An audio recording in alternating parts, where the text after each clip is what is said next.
Welcome back into Talking Fitchburg. Join today for the Fitchburg Fire Department. I like the handlebar. I've tried this at home, and the wife will not approve. So, Adam Dorn, Fitchburg Fire Department, how are we doing this holiday season? I am well. How are you? I would just like you to just slowly start. Oh man, I am doing wonderful, and glad you're here as we talk about holiday safety, and came across this graphic, 12 days of safety, which is just right up our alley as we talk about holiday safety this holiday season. And as you look through here, I mean, we've talked about these all in the past, but overall, Dorn, why is the holiday season, or basically I would say November through March or April, kind of the higher season for fires? That's a good question. Looking at it, this is the time of year when we have a lot of people that are in our homes. We like to have decorations put up. We want it to look nice. We want to be warm.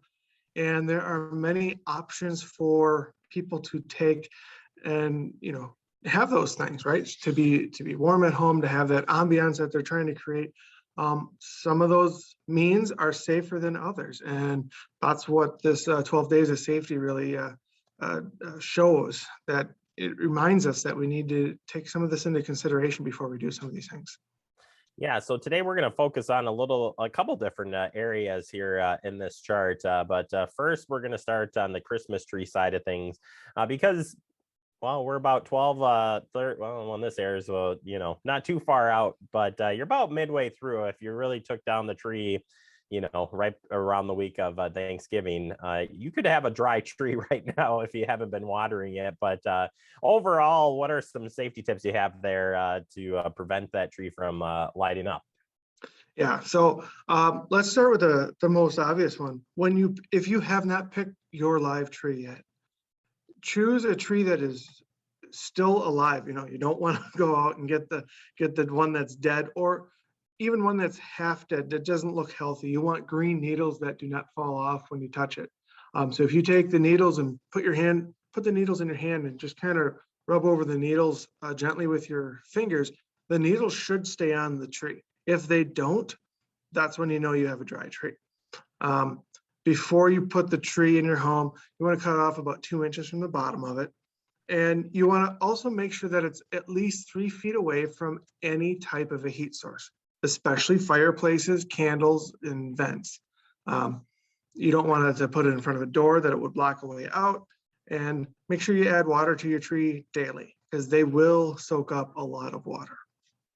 Yeah, where I put the tree at is right there is a vent literally nearby there. So trying to get that 3-foot distance in there can be a little bit challenging. I ended up closing it off because it just made more sense to just stop it from actually hitting the tree. But it dries it out faster. I can tell you that it's amazing how much faster just a little heat does in there. And it's in your home. I mean, it's not outside, so it's unusually going to be dry in there anyway. So those trees can soak up some water, or you find out that your stand had a hole in the bottom of it and your carpet's all wet. We'll save that story for a different day.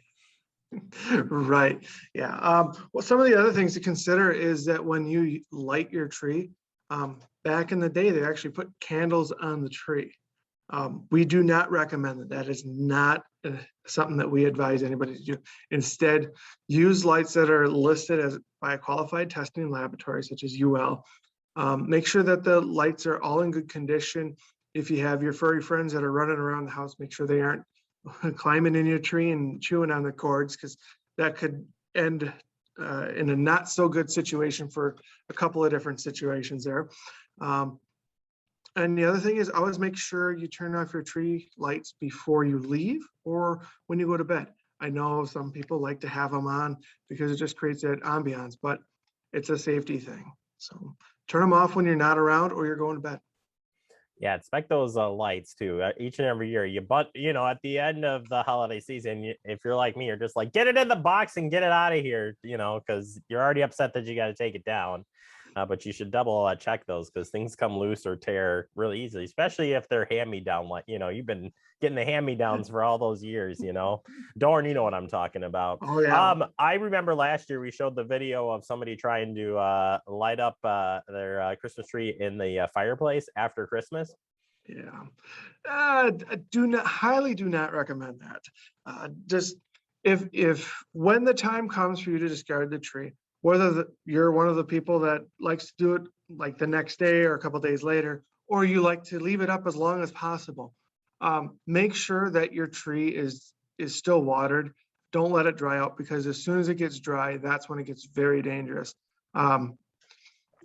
When you go to dispose of it, follow our city's guidelines on that. I know they have a Christmas tree pickup day. Other municipalities may have other stuff going on. So just make sure that you're following the rules. But when it does get dry, make sure you get it out of the house, because once it's dry, it's very hard to get that back into a good moisture state. Yeah, fireplaces weren't designed to burn trees, full trees, that is. I mean, taking some logs and doing that, but yeah, not a good idea. It will end in a bad result, because if it's dry, it goes up, and very quickly at that. All right, switching gears now, just in other holiday safety tips. Back in the decorating field of things, we obviously say no candles near trees, but overall, it's the candlelight time of year. This is the only part of the year that I actually light up some candles. And I mean, it's so nice. I almost called you Andrew. Dorn.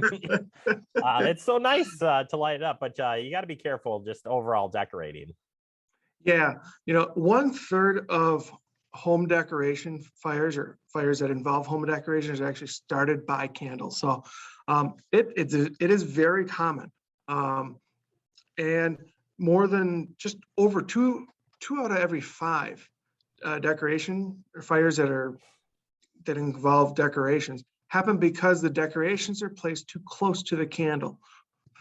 So it is very important that when you do have a candle burning, you stay in the room, right? It's different that if you're going to light a candle and you need to use the restroom or something, you go out and you go to the kitchen, you check on something, you come right back. But if you're going to be out of the room for any length of time, they need to be blown out, especially when you go to bed or you leave the house. Unattended candles are one of the leading causes of the fires. So that it's just very important to know that.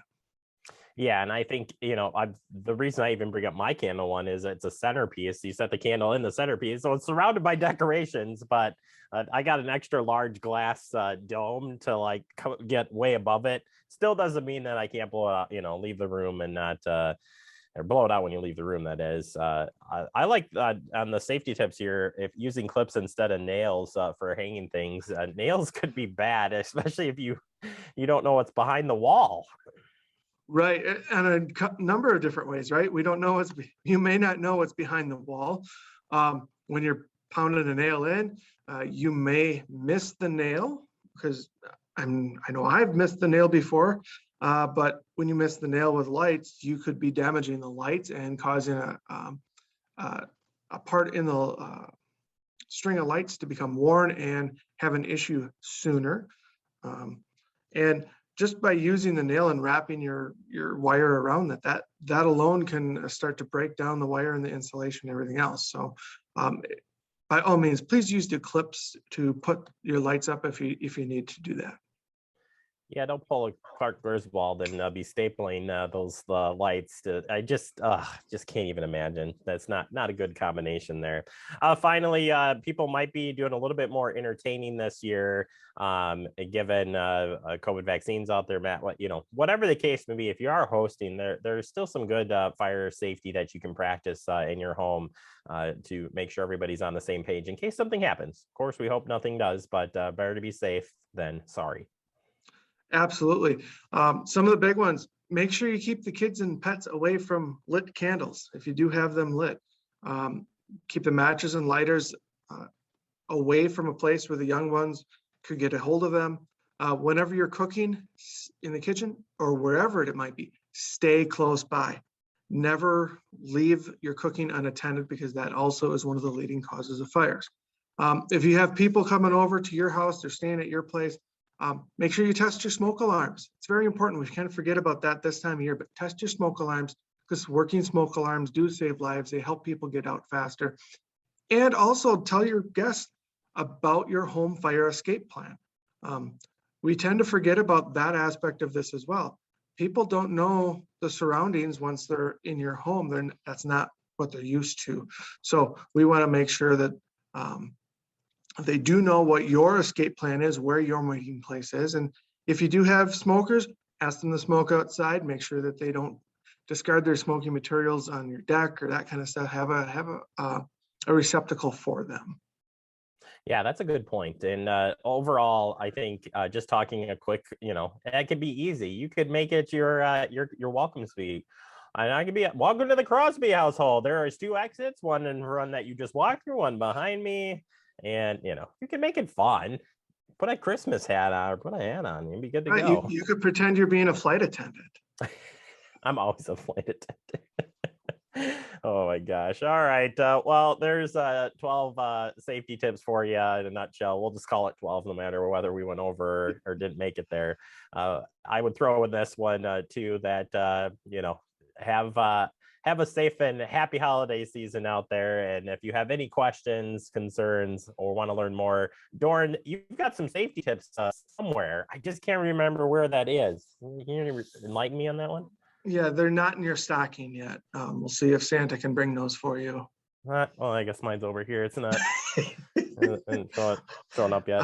But you can always go to check out our Facebook page, or you can also check us out online at fitchburgwi.gov/fire, and you can look for us for the safety tips out in the public education section.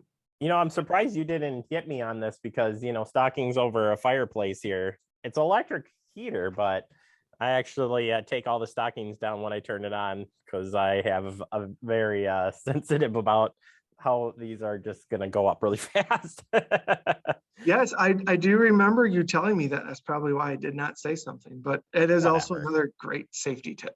There you go. All right, Doran, happy holidays to you. We'll talk to you next year. Appreciate it. Thanks, you as well. All right, we'll take a quick break. More to come. You're watching Talking Fitchburg.